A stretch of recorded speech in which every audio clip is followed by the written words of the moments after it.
Boa noite a todos, Deus abençoe esta noite de segunda-feira, na minha vida, na tua vida e na vida de todos vocês que abriram esse link, você que recebeu esse link através da notificação do YouTube, um parente que mandou, alguém que enviou para você, você que recebeu também no grupo de oração e recebeu o link, já abriu. Deus abençoe sua noite, amém?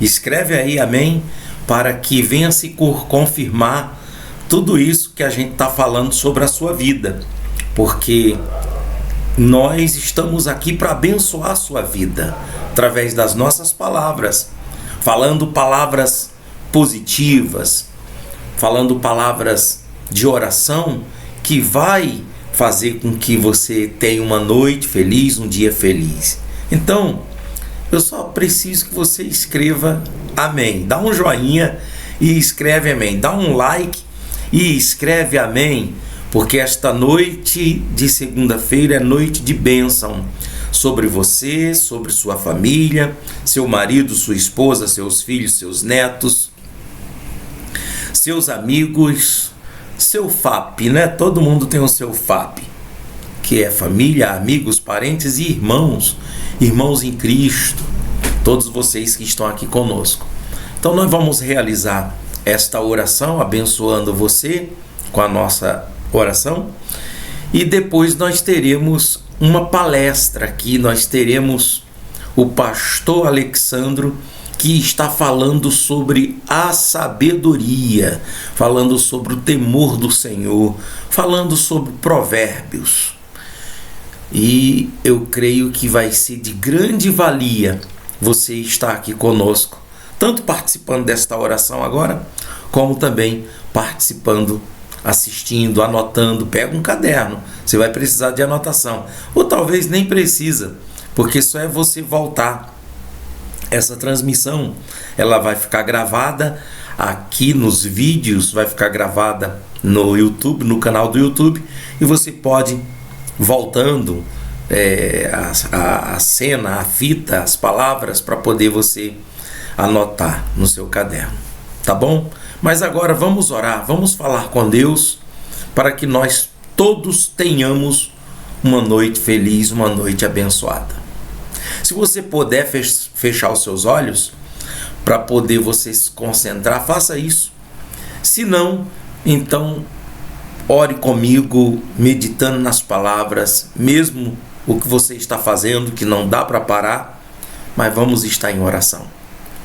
Nosso Deus e Pai, Deus Todo-Poderoso, eu quero, meu Deus, te pedir agora, por esta noite de segunda-feira, Pai, para que tanto eu como todos que abriram esse link, todos que receberam essa transmissão, todos que estão aqui escrevendo amém, meu Deus, todos nós sejamos abençoados, sejamos alcançados pela sua misericórdia, pela sua graça, porque nós vivemos nos tempos difíceis, Senhor, e só a sua misericórdia, só o seu poder. Então se manifeste, ó Deus, na nossa vida, se manifesta com o teu poder, com o teu perdão, com o teu amor, meu Deus, na minha vida, na vida da minha esposa, dos meus filhos, dos meus netos, dos meus parentes, meu Pai, minha mãe, minhas irmãs, meus irmãos, meus primos, meus sobrinhos, meus amigos e meus irmãos em Cristo e todos que estão aqui inscritos nesse canal, pois esse canal é um livro de oração, onde apresentamos todos que se inscrevem, que estão inscritos, esses que estão no grupo de oração, ó Pai, do canal É Tempo de Oração, esses que estão ligados a esse ministério, aonde estiver essa pessoa, em casa, no trabalho, na rua, dirigindo, aonde for, aonde estiver, Senhor, que ela que está ouvindo as palavras desta oração, que elas sejam alcançadas pela manifestação do seu poder. Eu quero que você apresente agora a sua necessidade a Deus.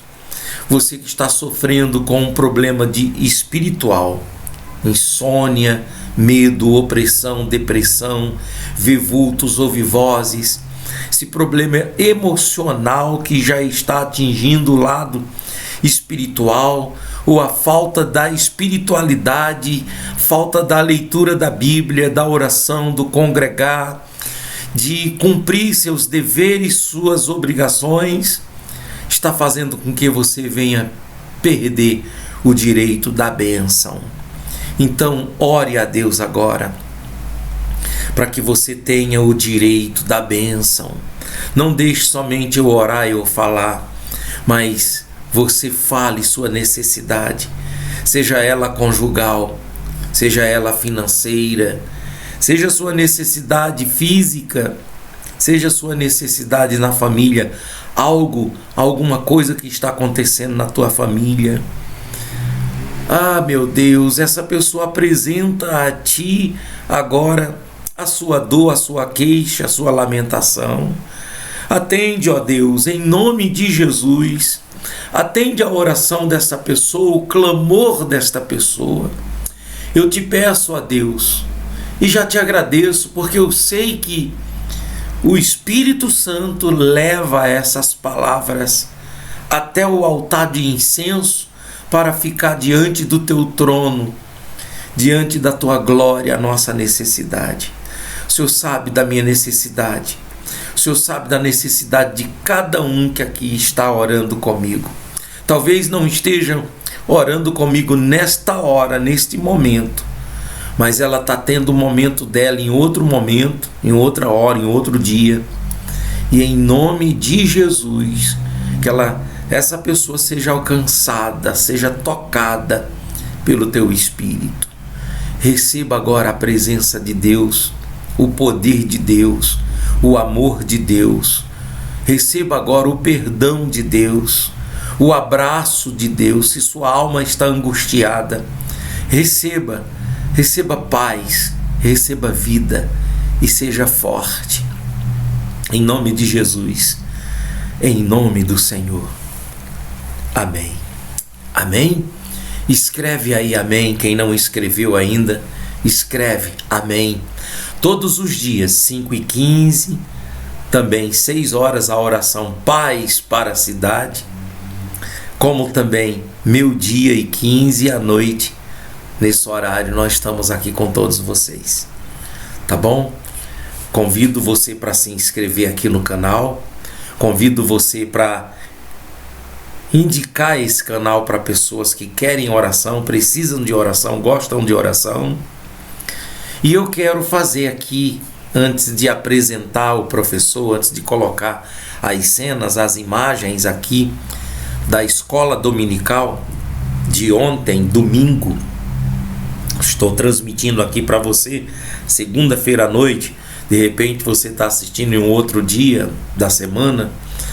E eu quero aqui, antes de trazer as imagens da escola dominical, fazer os meus agradecimentos a vocês que estão colaborando.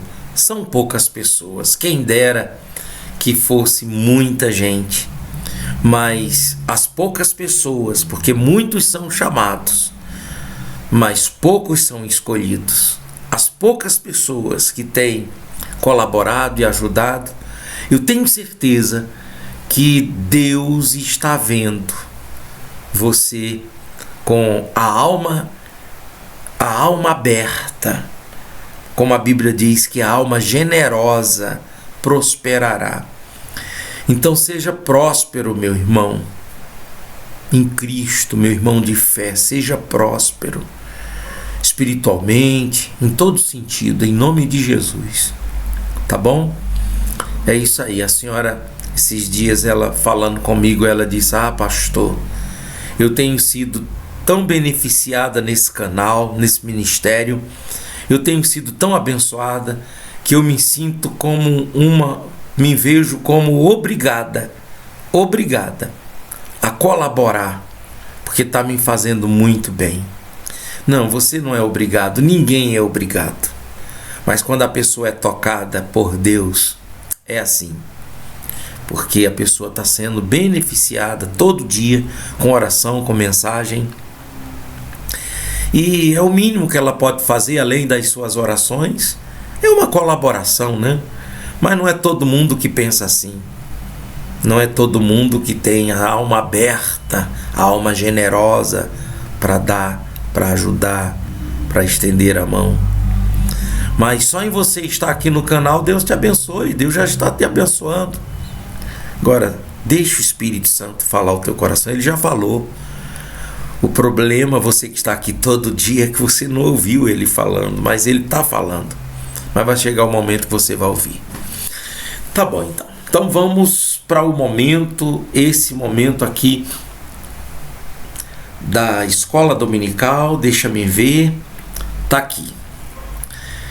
Então é isso aí.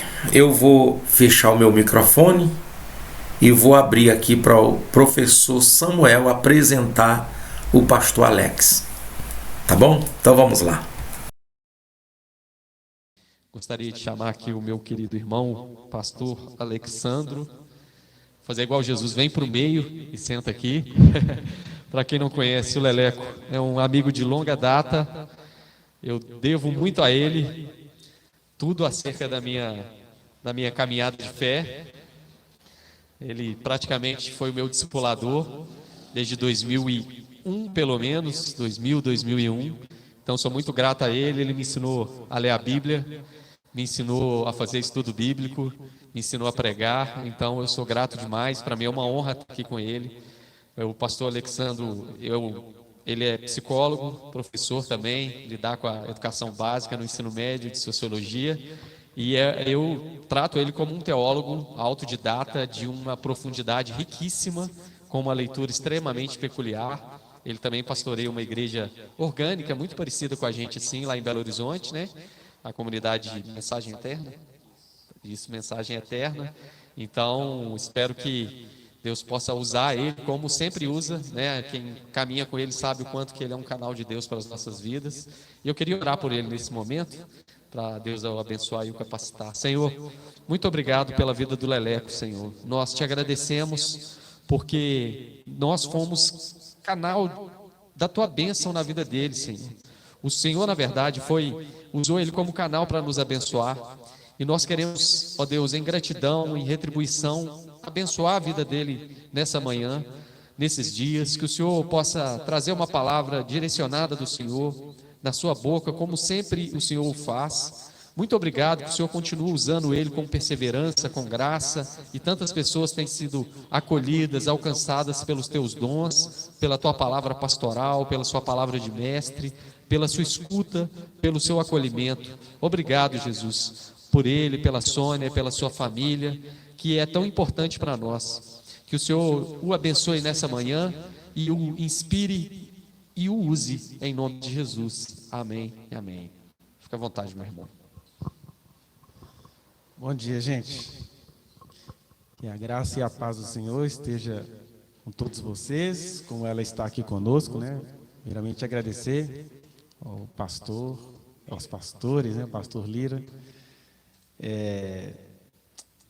que Jesus disse, né? Que se qualquer pessoa der, nem que seja um copo de água, a um discípulo de Jesus, por reconhecer nele um profeta, essa pessoa que deu esse copo de água vai receber galardão de profeta. Então, o Senhor tem dado, não é um copo de água, é guarida a muita gente que nasceu no coração de Deus.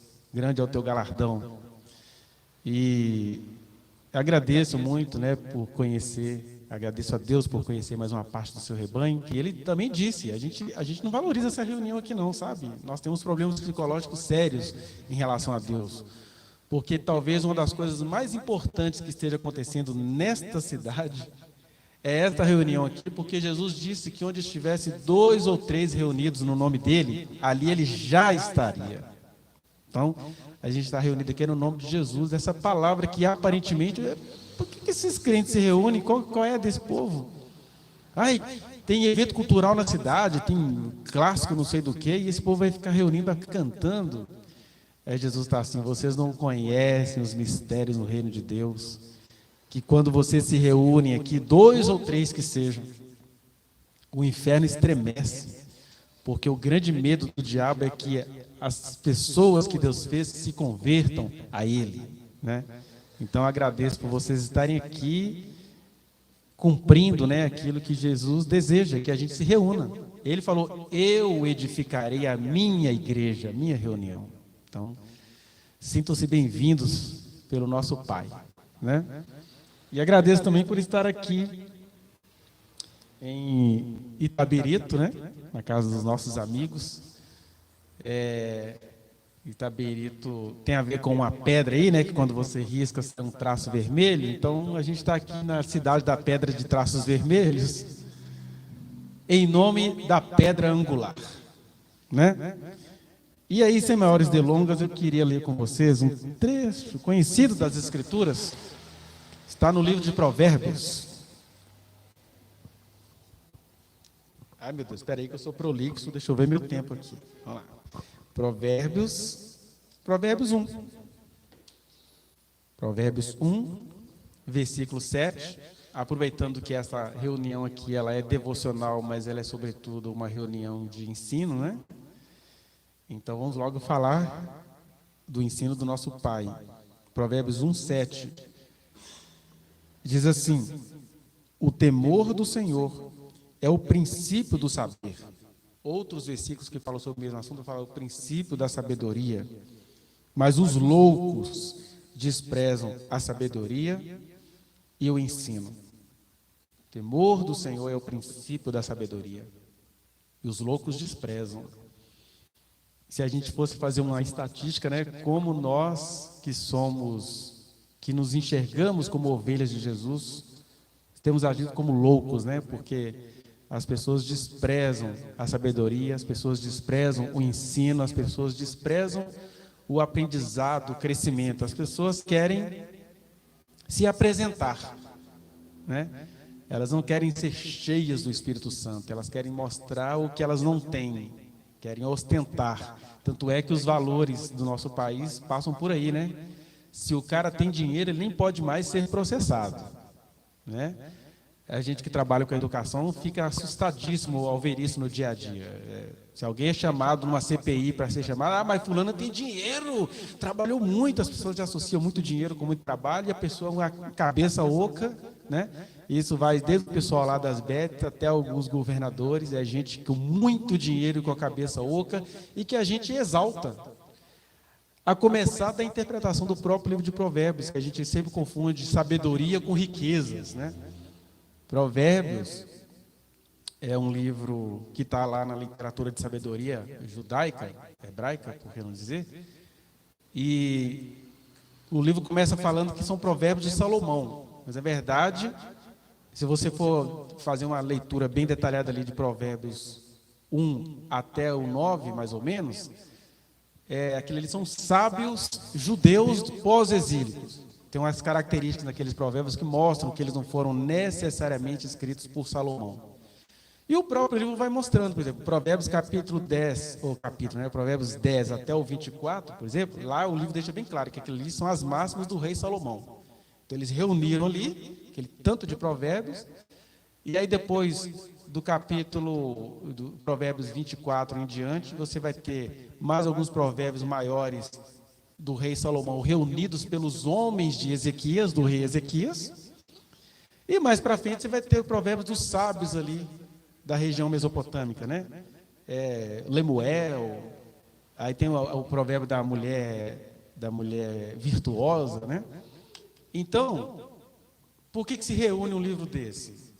Primeiro, porque é interessante que nós, seres humanos, busquemos a sabedoria e o conhecimento. Por outro lado, o que a gente faz? A gente continua sem buscar a sabedoria e o conhecimento e a gente vai para as nossas práticas idólatras. Paulo vai dizer lá que as obras da carne são idolatrias, feitiçarias, e a gente só fica com adultério, a gente esquece da glutonaria, a gente esquece da bebedice. Glutonaria é comer demais, então a gente deveria equilibrar, talvez com prática de jejum, mas a bebedice a gente já anula qualquer coisa prazerosa que tenha a ver com bebida. A gente comete esse exagero, mas a gente esquece que as obras da carne são, sobretudo, idolatria. E o que é idolatria? É transformar a verdade em mentira, adorando a criatura em lugar do Criador. A gente adora a sabedoria. Pior, a gente adora a sabedoria de Salomão. Pior ainda, a gente adora o Salomão da sabedoria, né? E é por isso que é importante a gente entender algumas coisinhas aqui. Primeiro, a própria palavra provérbios, né? O Salomão, ele era um prolixo, falador, né? O livro dos Reis vai dizer que ele entendia de botânica, de animais. Ele foi isso era dom de Deus, né? Foi dom de Deus. Ele foi talvez o mais famoso antecedente daquilo que a Grécia iria transformar em filosofia, filosofia, que é o amor afetuoso à sabedoria. Aí ele fazia isso de maneira mais informal. E é importante a gente entender que desde que existe humanidade, existe sabedoria, existe conhecimento, né? A única diferença é que na antiguidade, até o século IV a.C., a gente adorava os sábios. Então você tinha o rei Salomão, ali em 1000 a.C., você já teve o Amenemope, que o nome é confundido com a cidade egípcia, né? Você tinha muitos outros sábios de Sabá, os sabeus, né?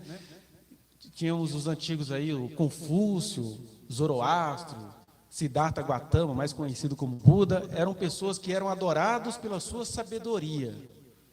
Até que chega Sócrates e primeiro ele democratiza a sabedoria e fala assim, olha, todo mundo é sábio, só que todo mundo precisa parir esse sentimento. E qual é o sentimento que a gente pare, né, que ele vai chamar de maiêutica? É que a gente descobre que a gente não sabe de nada.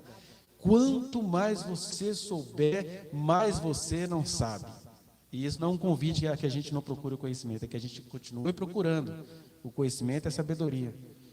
Então, a palavra provérbio vem desse trocadilho, né, de proverbo, ou seja, é você se antecipar à palavra. Por isso que o provérbio ele é resumido, né, ele traz um pensamento milenar numa frase. Tipo, coisas que a gente valoriza. Dize-me com quem andas e te direi quem és. Pronto, isso aí dá para escrever um livro sobre isso, que está resumido numa frase. Outros provérbios que os poetas costumam falar, né, por exemplo, o Arnaldo Antunes, que é um ex-titã poeta do concretismo, ele vai dizer, olha, tanto faz dizer adeus ou tchau se você se vai. É um provérbio, né? Nessa frase aqui ele resumiu a vida inteira. Tanto faz. A vida é tanto faz. Mas o que Deus fez através do rei Salomão com essa história de provérbios e de sabedoria? É que, por mais que a gente consiga resumir a realidade numa frase, a gente precisa entender que a grande sabedoria, a finalidade de todas as coisas que a gente faz, né? E antes disso, a própria palavra sabedoria significa saber com sabor, ou seja, eu experienciei, eu experimentei, eu sei o que é, eu sei do que eu estou falando. E o limite entre isso e a vida devassa também é terrível. Por isso que o texto já começa assim, o temor do Senhor é o princípio da sabedoria. Ou seja, o temor do Senhor é o arquê da sabedoria. O temor do Senhor é o material da sabedoria, né? Isso tudo que a gente tem aqui, ó, toda essa matéria aqui, conforme diz Colossenses, tudo foi criado nele, né? Ah, Deus não fez cadeira, não. Deus fez o princípio carbônico que está nessa cadeira. Cadeiras de plástico, né? Então, as cadeiras de plástico têm origem no petróleo, que vem de fósseis, de vegetais e seres em putrefação, em camadas abaixo do oceano. Isso tudo é criação de Deus. Quando fala que toda a matéria será transformada, que tudo se fez nele, é por causa disso. Cada material que a gente tem aqui foi feito em Cristo, né? Nele tudo subsiste. E aí a gente entende que a sabedoria com sabor é a gente temer ao Senhor. Isso é o princípio da sabedoria. Mas a gente esquece logo desse princípio, porque a gente fica adorando o rei Salomão. A gente fica adorando o livro de Provérbios. e já que a gente está aqui no culto de ensinamento, a gente fica adorando a Escritura.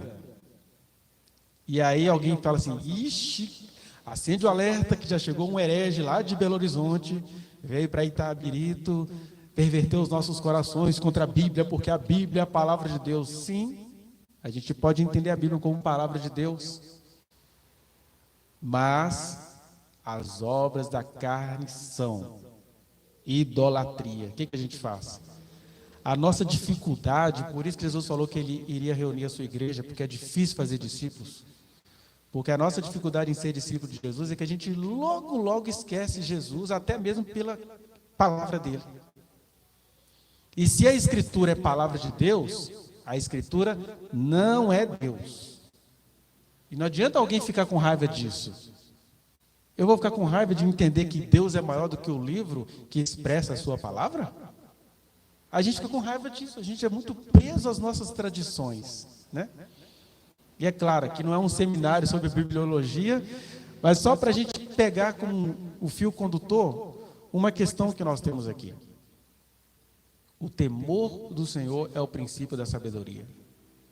O que significa esse temor do Senhor como o princípio de tudo o que a gente deveria viver, né? Ser sábio é temer ao Senhor. Provérbios ele vai elencar de maneira bem geral, bem global, 5 critérios aos quais a gente pode chamar de sabedoria. Ele vai fazer o paralelismo tanto nos versos quanto no livro, né? Então você pega, por exemplo, o oposto da sabedoria é a estutícia, que vai chamar de estutícia, loucura, tolice. Tem vários termos nas nossas Bíblias. E aí é interessante que, assim como o sábio tem provérbios, os tolos têm provérbios. Quais são os provérbios dos tolos, dos insensatos? Eu só respeito quem me respeita. Aí o sábio vai dizer, eu respeito porque eu sou de respeito. O mal que o outro me faz não vai anular o fato de eu ser de respeito. Deus em pessoa fez assim, ele foi esbofeteado, foi chicoteado, ele foi morto, foi rejeitado, recebeu a ingratidão. Estava falando ontem na conversa com os nossos amigos, né? Jesus, no momento da sua crucificação, ele tinha ali naquela multidão cegos de nascença que foram curados, coxos que passaram a andar, gente que ressuscitou no último dia, 4 dias depois de morto, né? Ele teve tanta gente ali e ninguém conseguia falar assim, não vamos deixar não, porque o Império Romano, a quem os seus irmãos o entregaram, era muito mais poderoso do que a gratidão. Cara, é o que Jesus continua falando, alguém morreria por mim, porque o cego de nascença não morreu por mim, não. Né? E aí alguém, não, ele me curou, eu não aceito isso, não teve nada disso. É o silêncio total. Então, a gente teme as instituições sociais e a gente esquece que o temor do Senhor é mostrar o seguinte, olha, se os insensatos têm os seus provérbios, diga-me com quem andas, eu te direi quem és. Jesus, então, não ia cair nesse provérbio, né? Passou longe, porque Jesus andava com cada gente estranha, aliás, a acusação dele. Isso aí é um glutão, bebedor de vinho, amigo de publicanos e meretrizes. E eu gosto muito dessa palavra publicanos, porque a nossa idolatria escriturística faz a gente reduzir o publicano ao cobrador de imposto romano, né? E, na verdade, a palavra publicano tem 4 significados mínimos. Publicano é um termo latim que significa pessoas públicas. A gente sempre confunde pessoas públicas com cobrador de imposto, porque o cobrador de imposto vive do dinheiro público. Mas quem são as pessoas públicas? É o cobrador de imposto, que hoje seria traduzido como os nossos vereadores, prefeitos, deputados, senadores, presidentes, né? Os servidores públicos. Outra pessoa pública, os artistas. São pessoas que, mesmo elas tendo uma vida boa, elas são julgadas o tempo inteiro pelo público. Pessoas públicas são os homens públicos. Na verdade, as meretrizes, né? A própria palavra meretriz significa aquela que merece isso. Por isso que a meretriz era chamada de mulher pública, é a mulher de todos. O homem público é um homem de autoridade, a mulher pública é a mulher de todos, que todo mundo pega, merece isso, meretrix x, meretriz. E a prostituta, que é aquela que se prostra diante de, estou na sua frente, vem que tem, prosta estátua, né? Mas a quarta pessoa pública são exatamente aquilo que a gente chamaria aqui no senso comum, e perdão pela palavra se isso não apeteceu o seu vocabulário, são as bichas romanas espalhafatosas, né? A Porta dos Fundos produziu um videozinho de uns 3 minutos que ele mata essa charada. E chega uma daquelas bichas romanas espalhafatosas pedindo cura a Jesus. Ai, me cura, está ardendo, não sei o quê. E aí Jesus orando e tal, daquele jeito lá que eles fazem.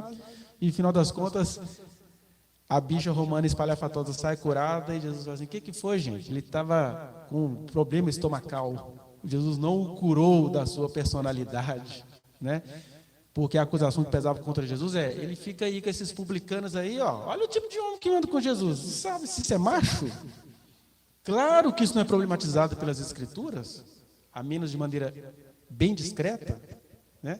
Quando Jesus é chamado de amigo de publicanos e pecadores, querendo dizer assim, ele só anda com gente esquisita, então esse provérbio insensato não vale para ele, né?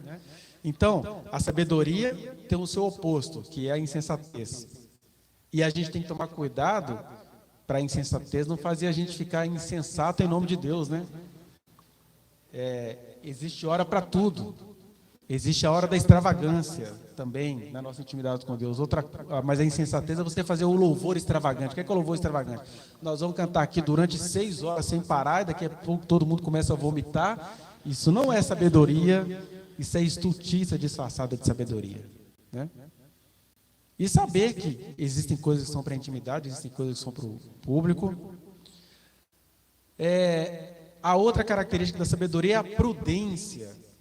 E o seu oposto também está apresentado no livro de Provérbios, que é a ingenuidade, é o simples. Acredita em todo mundo, vai na de todo mundo. E, na verdade, todos nós temos algum momento na nossa vida que a gente é ingênuo. E não é pecado ser ingênuo. Pecado é você se manter na ingenuidade. E a gente também, como ovelhas de Jesus, a gente tem que tomar cuidado para não transformar a ingenuidade numa prudência assassina. O que é a prudência assassina? Estava indo para o templo um sacerdote. Aí ele encontrou um homem que foi assaltado, todo quebrado. Mas ele estava indo para o templo. Sou sacerdote, não quero que ninguém pense mal de mim. Passou a largo. Isso é prudente? Não. Isso é assassino.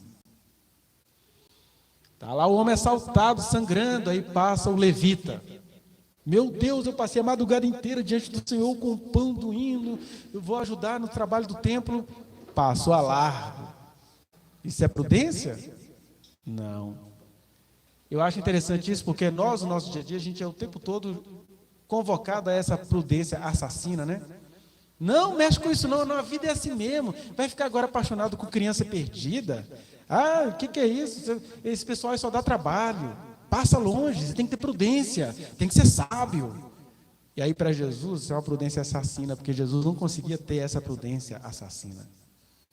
Quando ele viu um endemoniado com legião de demônios pulando do cemitério na frente dele, aquele demônio teve que sair.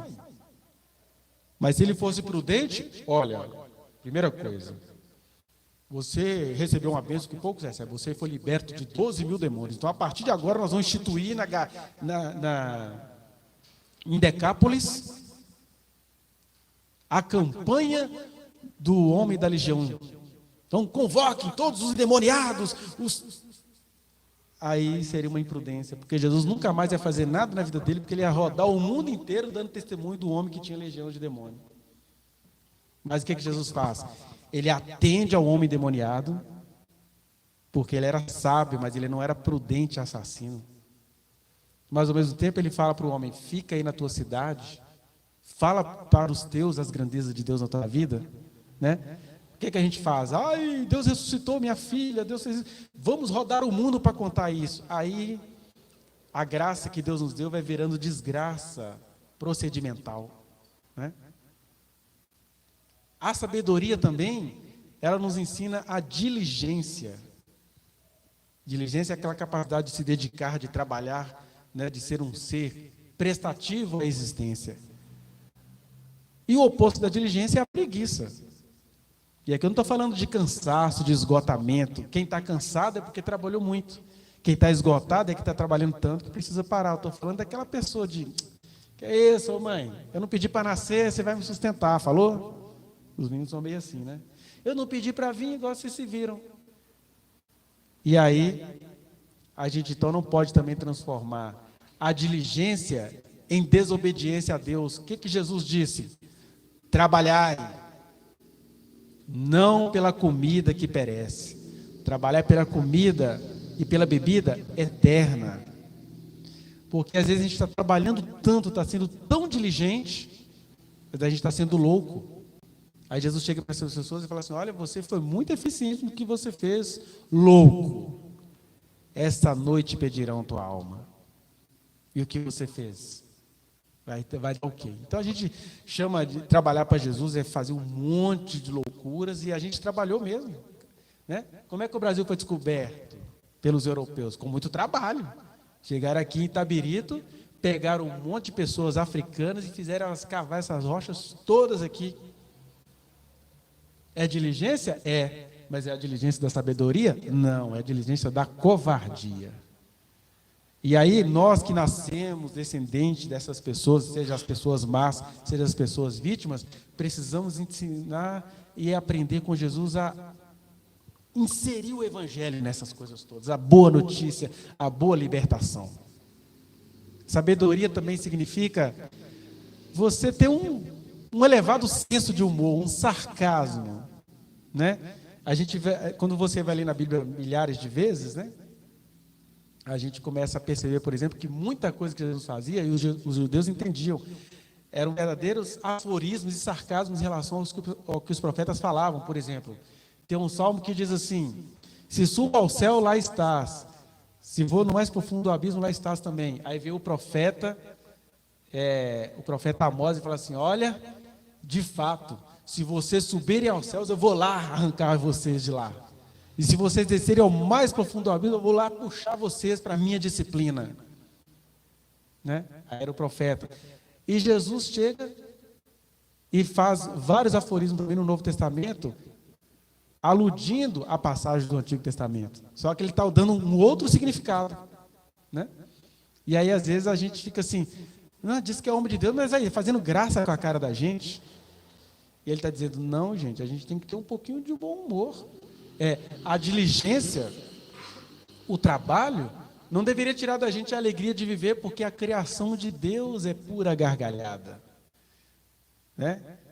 Nós que ainda temos um pouquinho da cultura do zoológico, vá a algum lugar ver a criação de Deus. Né? O que são detalhes dos corpos de um macaco feito por Deus. Né? O que são as rosas, o que é a existência. O que é ter ido a algum lugar cultural, ver um evento cultural e tirar dali muitos gracejos, porque Deus é assim. Deus é tão assim que até o texto que fala, né, Salmo 2, fala que ele zomba dos seus inimigos, ele gargalha dos seus inimigos, porque é engraçado ver um monte de criatura que nem sabe de onde veio, querendo afrontar o Senhor. O que ele pode fazer? Rir? Ele tem que rir. Às vezes é como um pai rindo de uma criança, e às vezes é como um ser todo-poderoso rindo de uma criatura que não tem nada e acha que tem tudo, que é tudo. Né? Mas o oposto do gracejo, dos símiles, das máximas, dos enigmas, é o escárnio, né? E aí Provérbios, tem muitos provérbios contra os escarnecedores. O que é o escarnecedor? É se colocar em cima da carniça. É você zombar da miséria alheia, zombar da desgraça alheia, e o pior, se enriquecer com isso.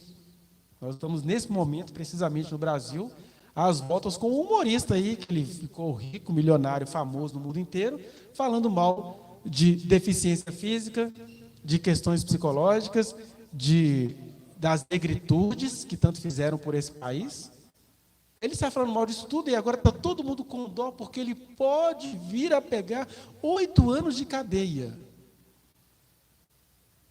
E aí você fica assim: meu Deus, como é que o Brasil vai semeando a própria perversidade, né? Porque uma hora dessa, um cara desse vira presidente da República. de tanta compaixão pelo escárnio dele. Só que para o livro de Provérbios e para a sabedoria eterna de Deus, o lugar do escarnecedor é nos quintos dos infernos. Né? E a sabedoria também, ela tem como seu oposto a perversidade, né? Então você tem a perversidade e tem a inteligência, porque o inteligente, o conhecedor, o que conhece todas as coisas, ele faz isso como um ato de solidariedade, de dividir conhecimento. O perverso não. Ele é todo intelectualizado, ele é todo concatenado, ele é todo disciplinado para fazer o bem apenas para si mesmo. Mas ele ganha multidões. Ele ganha multidões e ele pisoteia essa multidão, mas ele faz tudo por si mesmo. E aí a Bíblia o tempo todo diz que o final do perverso é a ruína. Mesmo que não seja ruína, aos nossos olhos, geralmente os perversos entram para a história. Né? Os perversos que colonizaram esse país viraram estátuas. Né? Borba Gato que o diga. E aí nós temos essas oposições entre a sabedoria e a loucura, né?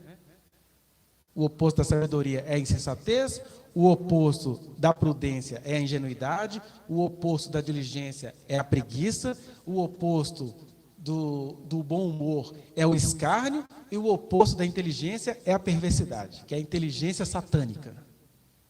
Mas ela é carismática, ela consegue nos ganhar, né? Mas para a gente também não ficar idolatrizando esses conceitos da sabedoria, eu queria falar aqui rapidamente, para ir já para o final dessa nossa pequena reflexão, de algumas formas de a gente não idolatrizar nem o rei Salomão e nem a sabedoria que Deus deu a ele. Porque quando Deus deu sabedoria a Salomão, ele não disse que Salomão seria o único sábio. Ele diz que daqueles tempos e entre os reis não existiria sábio maior do que ele. Até quando você pega alguns provérbios dos pré-socráticos, por exemplo, são bem semelhantes ao tipo de sabedoria que Salomão exercitava. Agora, nós no século XXI, quando a gente fica com a sabedoria de Salomão e se esquece do Evangelho, a gente está pervertendo as Escrituras e a gente está idolatrizando uma pessoa a quem Deus honrou, né? E aí, voltando para o nosso texto, que diz assim: o temor do Senhor é o princípio da sabedoria. Como é que a gente pode temer ao Senhor? Primeiro, a gente teme ao Senhor quando a gente não teme o Senhor. Aí, é importante um pouquinho de inteligência, porque temer é um verbo transitivo direto e indireto. Verbo transitivo direto é quando a gente teme alguém no sentido de ter pavor de alguém. E muitos pais acham bonito que os filhos o temam. Não, meus filhos me temem. Não, um dia que eu coloquei fezes na boca do meu filho, nunca mais ele fez cocô na calça. Não, meu filho, você dá 30 varas assim, nunca mais. O que ele conseguiu? Conseguiu o temor das crianças, mas a criança passou a temer você como uma figura bem macabra. Não tem respeito aí, não tem carinho, não tem intimidade, só tem temor.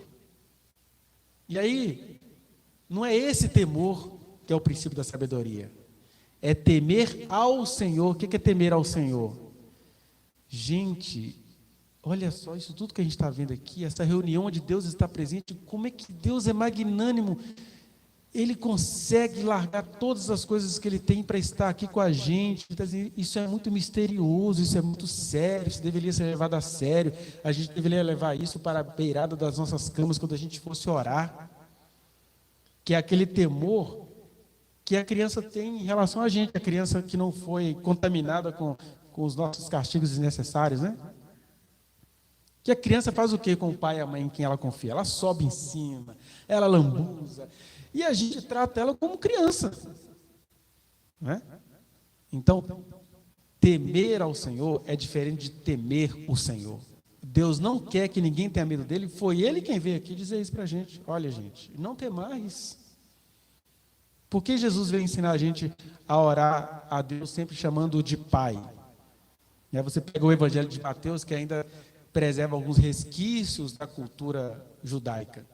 Em Mateus, lá fala assim, Pai nosso que estás nos céus, porque os judeus, eles tinham medo de falar o nome de Deus, eles falavam os céus, os céus em Mateus. O reino dos céus, em Marcos, Lucas e João, é o reino de Deus, mas Mateus traduziu com o temor dos judeus. O reino dos céus. Aí Jesus assim, é pai, é Abba, que é a expressão original que significa paizinho, painho, o meu íntimo. Então, temor do Senhor é falar assim, esse cara é tão fantástico que eu não quero sair de perto dele, porque a gente aprende até mesmo nas nossas institucionalidades, as igrejas, os movimentos, não, eu preciso ensinar as pessoas a ter medo de Deus. Deus é capaz de acabar com a sua vida se você não der tanto do seu dinheiro. Olha, gente, é verdade que o reino de Deus precisa de dinheiro. Agora, falar que Deus vai parar com tudo para acabar com a sua vida por causa do seu dinheiro, por causa da sua afetividade, por causa do seu conhecimento. Deus não é assim. Isso não é pregar o reino de Deus, não é disseminar o evangelho, a boa notícia. A boa notícia é, gente, sabe esse Criador de todas as coisas que as humanidades temem, que querem que ele fique bem longe? Na verdade, ele quer ser temido no sentido de ser reverenciado, acarinhado. Ele fala, ó, pequeno rebanho, eu estou com vocês, contem comigo. Eu sou criador de tudo, eu conto com vocês para criar muito mais. Então, temer o Senhor é bem diferente de temer ao Senhor. E quando a gente teme ao Senhor, a gente tem paz com Deus, né? Paulo tem que falar isso nas cartas dele, né? Justificado, pois, por meio da fé, tenhamos paz com Deus. Porque o problema do ser humano é que a gente não consegue ter paz com Deus. A gente sempre acha que Deus está com alguma agenda marcada para acabar com a nossa vida por alguma coisa que Ele não gostou. Isso não é temer ao Senhor, isso é temer o Senhor.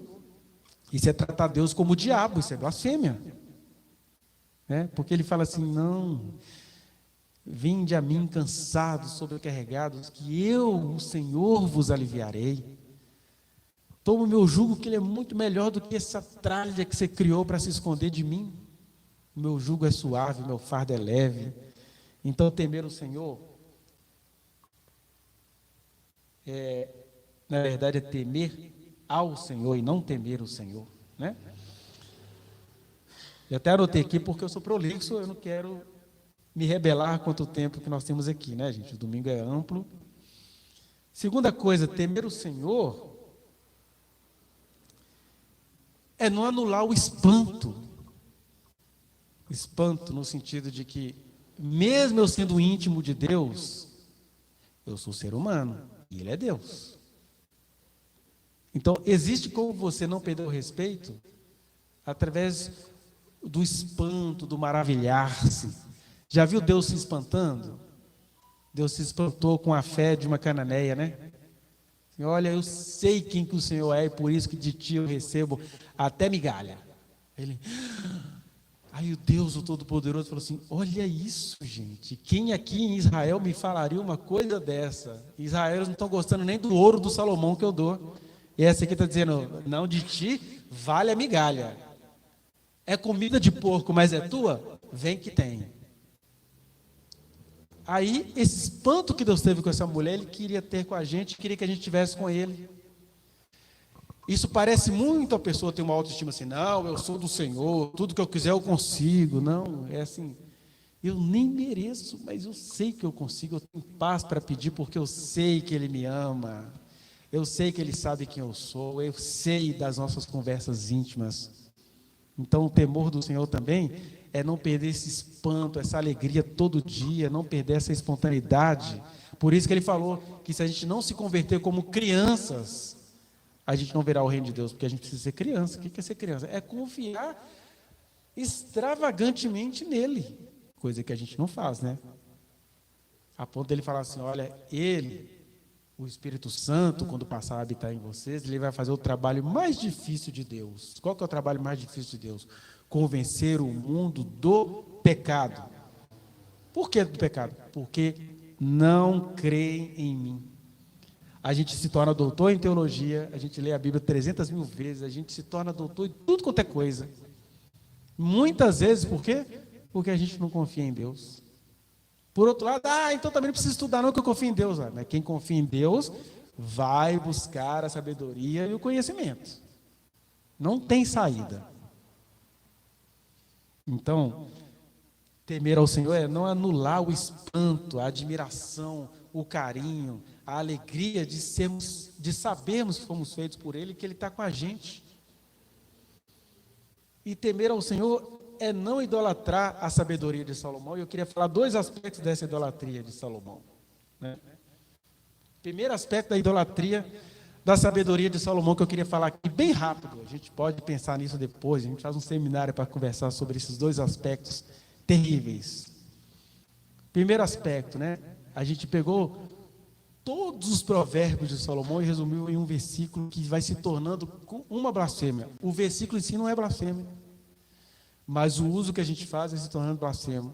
É aquele famoso versículo: a mulher sábia edifica a sua casa. Gente, eu, sendo psicólogo, todo mês eu tenho que atender uma mulher que é lesionada a partir dos pressupostos desse versículo. Porque, primeiro, essa palavra foi de Deus para Salomão? Sim. Na verdade, Deus nunca disse isso para Salomão.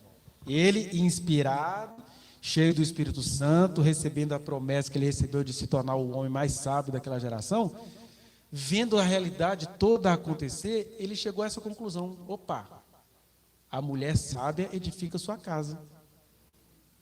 E aí, aplausos a Salomão dentro do seu tempo, do seu espaço, da sua sabedoria, mas Salomão não é Deus. Até o que eu estou falando aqui tem data para acabar, porque virá alguém depois de mim com uma visão que eu não consegui enxergar, porque eu sou cheio do Espírito Santo, mas isso não me faz Deus. Eu não sou o dono de todo o tesouro do entendimento e da sabedoria. Mas nós aqui precisamos trabalhar a nossa autoestima. Todos nós aqui já somos muito melhores do que o rei Salomão. Muito melhores do ponto de vista psicológico. A gente não vai ter a sabedoria que o Salomão teve, mas do ponto de vista psicológico, nós temos uma coisa que o Salomão não teve na sua plenitude. E acontecerá depois que derramarei do meu espírito sobre toda a carne, os vossos filhos e vossas filhas profetizarão. Pronto, essas filhas aqui já começa a colocar o provérbio de Salomão em questão. Porque uma mulher cheia do Espírito Santo não precisa receber versículos específicos para fazer nada. Eu acho engraçado essa divisão que o Salomão faz nos seus provérbios, né? Ele deveria falar assim: o ser humano sábio edifica a sua casa. Mas por que o Salomão fala a mulher sábia edifica a sua casa? Porque o que ele recebeu era dom de Deus, mas Deus não é espírito que possuía Chico Xavier. Deus não nos anula na nossa humanidade. A Bíblia não foi escrita sob psicografia. Estou aqui falando. Deus não faz isso, porque Deus fez o ser humano para ser ser humano e não possuído. E Deus, ele faz esse risco, né, de falar assim. Por isso que o nome do nosso encontro lá em Belo Horizonte chama-se Mensagem Eterna. Porque a gente começou a concluir que palavra eterna ainda era um termo muito pobre. Porque é o que Deus está fazendo aqui agora. Deus é o tempo inteiro mensagem. O que é mensagem? Ele está falando com a gente aqui, dentro do meu arcabouço, dentro daquilo que eu consigo entender, dentro daquilo que eu consigo enxergar, e por isso que eu não posso adorar um livro Bíblia, porque ele tem uma formatação, ele foi preservado até hoje, mas o livro Bíblia me convoca a ser cheio do Espírito Santo para eu saber ler o livro Bíblia. Porque senão eu tiro o Espírito Santo de mim e ponho a Bíblia. E a Bíblia, como um livro, como material produzido, ela é extremamente limitada. O que isso tem a ver com a limitação do rei Salomão? Quem era Salomão? 1000 antes de Cristo. Como ele era rei, ele podia politicamente e socialmente ser casado com quantas mulheres fossem, porque naquele período, mulheres nem eram vistas como seres humanos. Mulher era vista como uma propriedade de um homem. E não eram os homens que pensavam assim, não. Era Homens e mulheres que pensavam assim. Então, quando o texto bíblico fala que Salomão foi casado com 700 mulheres princesas e 300 concubinas, isso naquela moral de 1000 anos antes de Cristo, as pessoas nem pensavam sobre isso. Ele é rei, não é? Recebeu sabedoria de Deus, foi?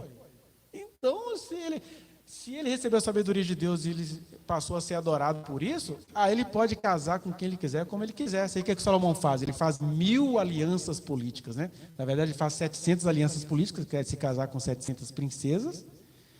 E as outras 300 eram concubina, que significa a mulher que servia para fazer sexo com ela na sela do cavalo. A palavra concubina vem dessas raízes etimológicas, né? Tem tu aí, vem tu mesma, senta aqui na cela, faz aí. É semelhante ao brasileiro do senso comum, feito nas coxas, né? Não é só a referência às telhas que os escravizados faziam, mas é aquela coisa ali, foi feito tudo correndo ali, foi na rua, na esquina, na porneia.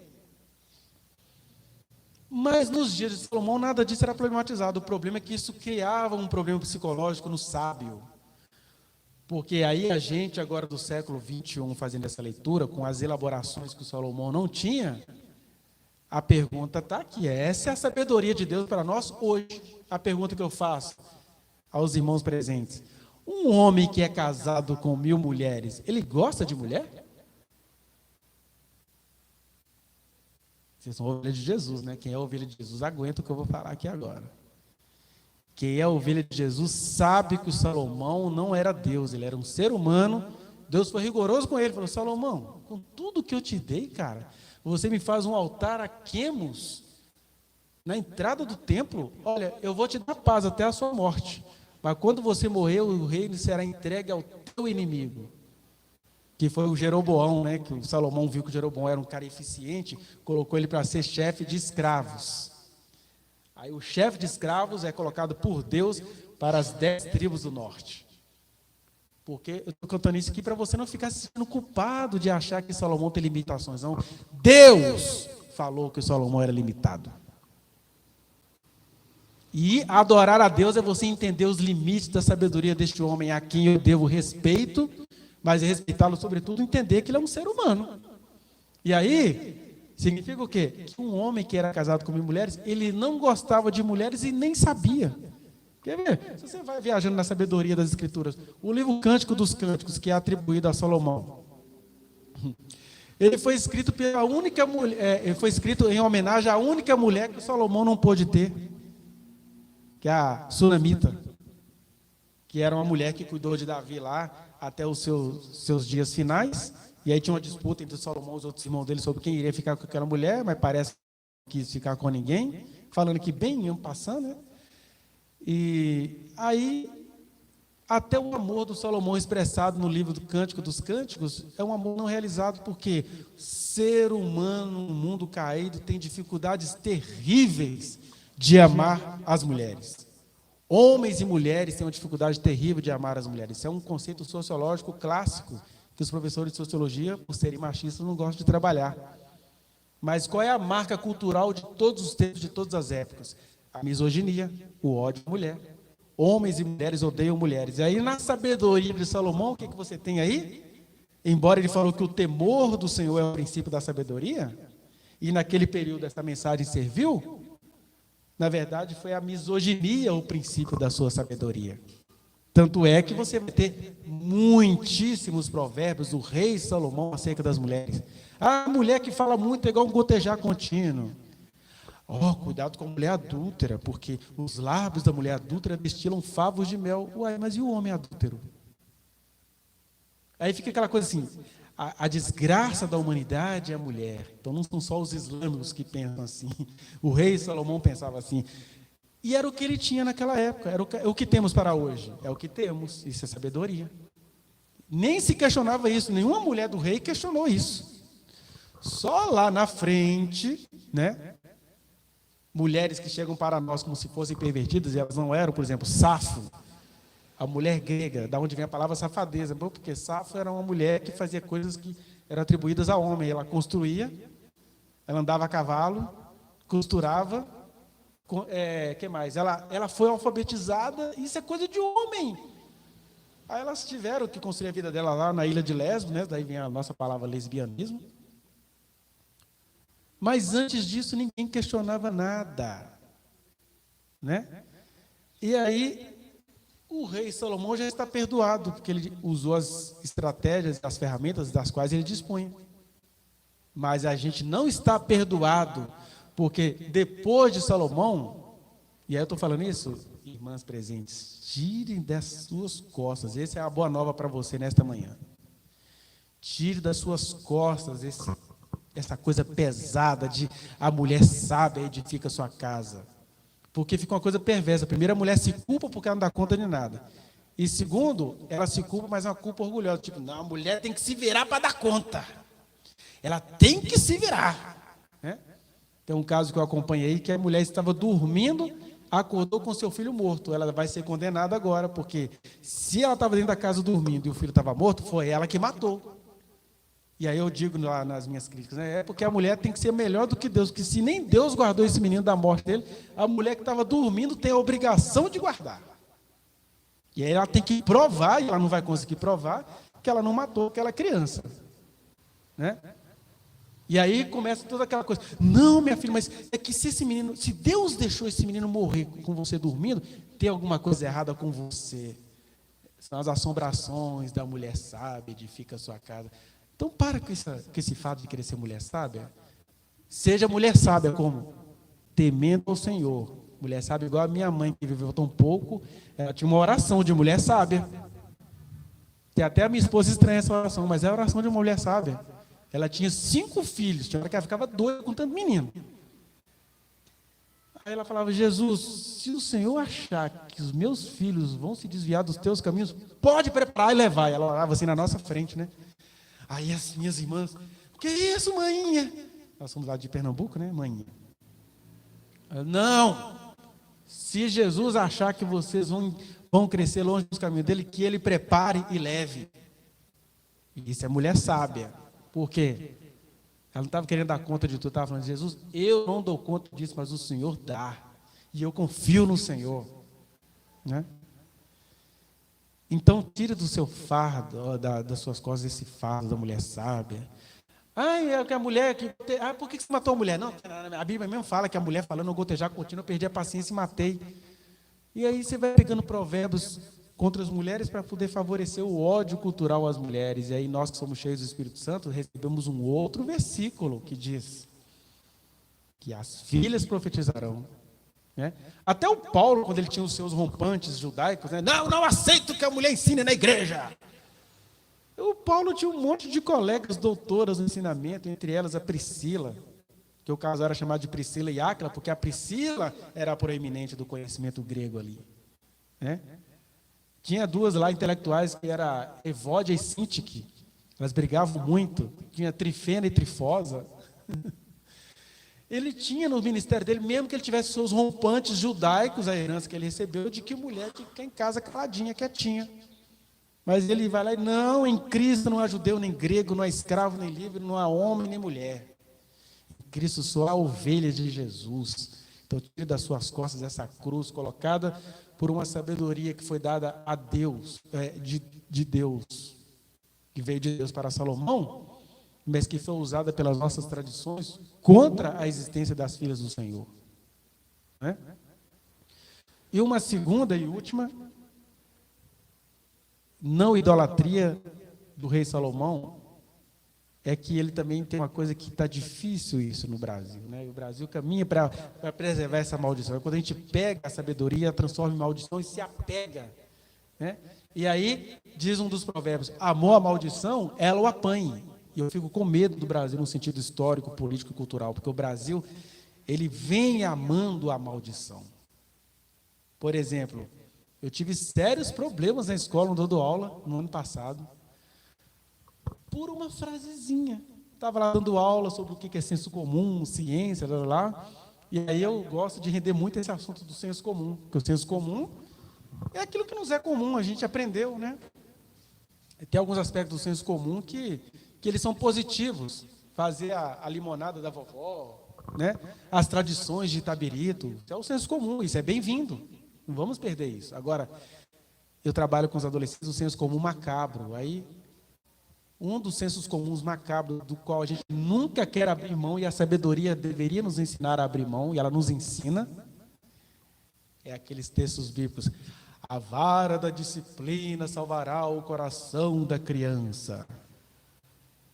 Aí, todo mundo presta atenção, do mais velho até o mais moço, o que esse cara vai falar agora com os nossos costumes? Se minha mãe tivesse me espancado, eu nem sei quem é que eu seria hoje. Aí tem um outro provérbio. A estultiça está ligada ao coração da criança. Isso é palavra de Deus para Salomão? Foi inspiração divina para o Salomão naqueles tempos onde ele não conseguia ter outro tipo de discernimento. Então, primeiro, um homem que diz que a mulher sábia edifica sua casa, ele era casado com 1000 mulheres, então ele não entendia nada de mulher. E ele está perdoado dentro da sabedoria dele. E um homem que, como as mulheres, ele fez tantos provérbios em relação às mulheres, ele também não sabia muito o que era criar filho, não. O que ele fez? Como ele era um sábio famoso, ele foi entendendo os muitos discursos, os costumes sociais de espancar crianças. Aí numa dessas, eu dei uma aulinha assim, uma frasezinha à toa, aí começou a brotar os meninos. Uma dessas histórias, eu estava chegando da escola, era 10 para as 7 da manhã, encontro uma aluna, toda uma menina de 16 anos, toda roxeada e tudo, mas na verdade eu vi aqui no rosto dela.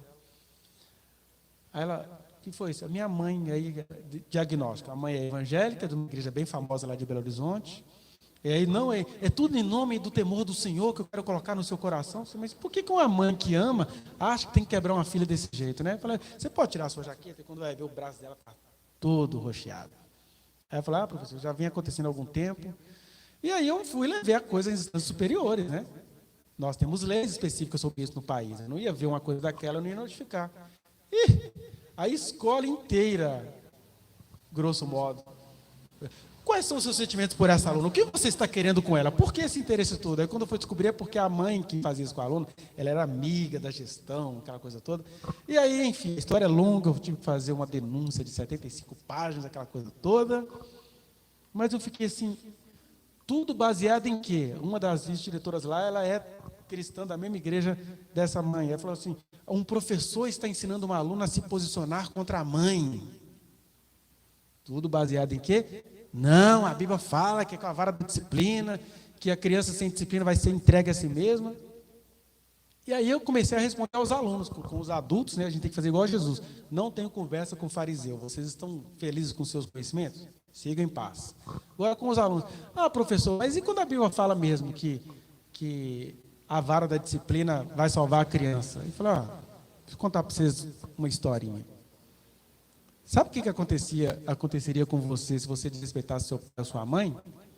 Você ia ser queimado vivo, apedrejado vivo. Não precisava nem desrespeitar pai e mãe, não. Bastava ter alguém aqui tem filho do sexo masculino mais velho, o primogênito do sexo masculino. Então, nos tempos do rei Salomão, nasceu do sexo masculino, é o primogênito, já ia ser jogado vivo no altar de Moloque. E aí, o que o texto bíblico está dizendo? Vão melhorar? Vamos só com a vara? Aí eu estava falando com ele, então, a gente já melhora com a vara, isso sou eu traduzindo a sabedoria que Deus deu a Salomão para os nossos dias. Claro que ele pensava era outra coisa lá, né? Mas já era uma evolução no pensamento dele. Aí chega Jesus e fala assim, olha, sabe essas crianças que vocês enxotam? Que vocês falam que a estultice está ligada ao coração da criança? Discordo. Delas é o reino de Deus. Traz elas para cá, deixa elas conversarem comigo. É claro, não estou dizendo que agora a gente vai ter que deixar a criança fazer bagunça no culto. Jesus estava ali no momento informal e eles estavam assim, se ele é Deus e a gente tem que temer a Deus, não deixa a criança chegar perto não, porque se a estultícia está ligada ao coração da criança, ser criança é impuro. Aí Jesus fala assim, das crianças já é o reino de Deus. Criança não é estulta, criança é criança. Né? Mas o Salomão, que tinha 1000 mulheres e não educou, se ele tinha 1000 mulheres, mas se ele tivesse só um filho com cada uma dessas mulheres, mas ele teve muitos filhos. Mas aí a culpa da não educação desses meninos tinha que ser das mulheres. Então como é que a mulher tinha que educar? Taca-lhe a vara.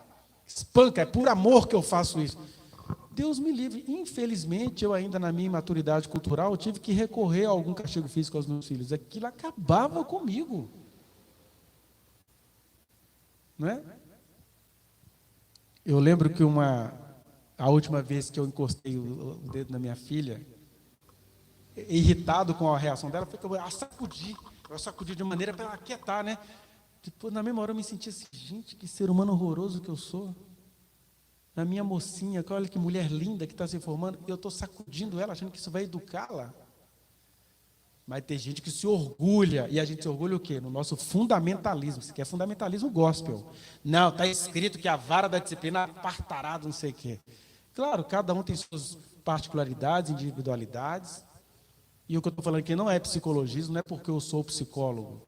Estou dizendo que é evangelho, palavra de Deus. A gente olha para Salomão e fala assim, graças a Deus, porque ele colocou um arquétipo da sabedoria, o rei Salomão.